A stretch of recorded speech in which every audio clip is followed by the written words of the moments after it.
Et ben, yo tout le monde, c'est la Salle 60. On se retrouve pour un épisode de La légende de Chima en Speeders. Regardez. Et ben, je crois que vous aimez de la musique. Alors, je vais mettre de la musique, mais de la légende de Chima, regardez.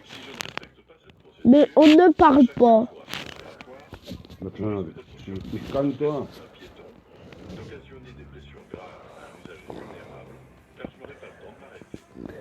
De plus, en adaptant l'allure à l'approche des intersections, je peux limiter les arrêts inutiles et réduire l'intersection automatique en mouvement.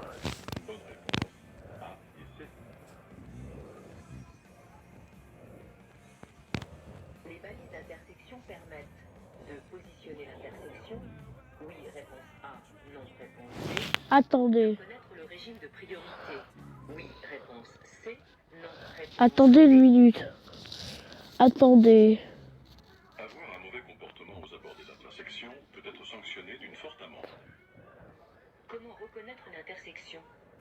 Une intersection est un croisement de plusieurs routes.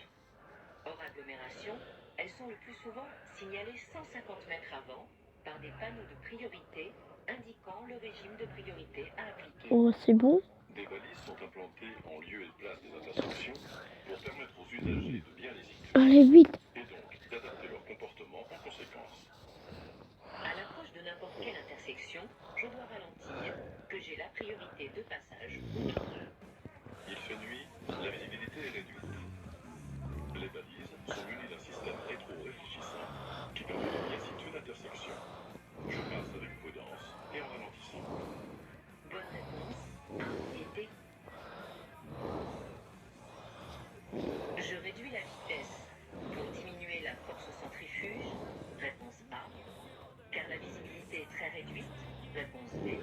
Pour limiter le risque de collision, réponse C. Uniquement si une limitation de vitesse l'impose, réponse D. Pourquoi est-il utile de ralentir à l'approche d'un virage? Lors du franchissement d'un virage, le véhicule subit des contraintes physiques. La force centrifuge pousse le véhicule vers l'extérieur du virage, et si la vitesse est trop élevée, je risque d'être déporté sur la voie de gauche. De plus, je dois imaginer ce qui peut se trouver à la sortie du virage. Une intersection, un cycliste, un véhicule en panne, etc. Si je ralentis avant chaque virage, je perds quelques secondes, mais je gagne tellement de sécurité pour moi et pour les autres usagers. Je dois faire preuve d'analyse et de bon sens, et ne pas ralentir seulement lorsque je vois un panneau de limitation de vitesse. Bonne réponse, A, B et C. Si je change de voie au dernier moment, je risque de surprendre les conducteurs qui me suivent, réponse A. Je ne risque rien si j'observe bien, réponse B. Je risque de créer un accident, réponse C. Pourquoi le changement de voie doit-il être préparé à l'avance? Pour permettre au conducteur qui souhaite changer de voie de bien observer autour de lui et d'avertir les autres usagers avant tout début de manœuvre. En changeant de voie au dernier moment, je risque d'occulter un ou plusieurs contrôles, et j'emporte ainsi une grille de risque inutile. Si je me suis trompé de direction, je profiterai d'une autre intersection, un carrefour à sens giratoire par exemple, pour prendre mes dispositions et revenir sur mes pas. Allez, le combat final. Prise à la rate, augmente le risque d'accident.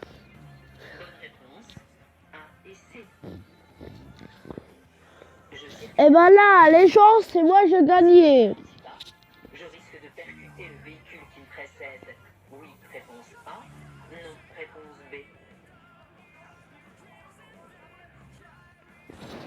Pourquoi dois-je laisser une distance de sécurité plus importante entre mon véhicule et celui qui me précède?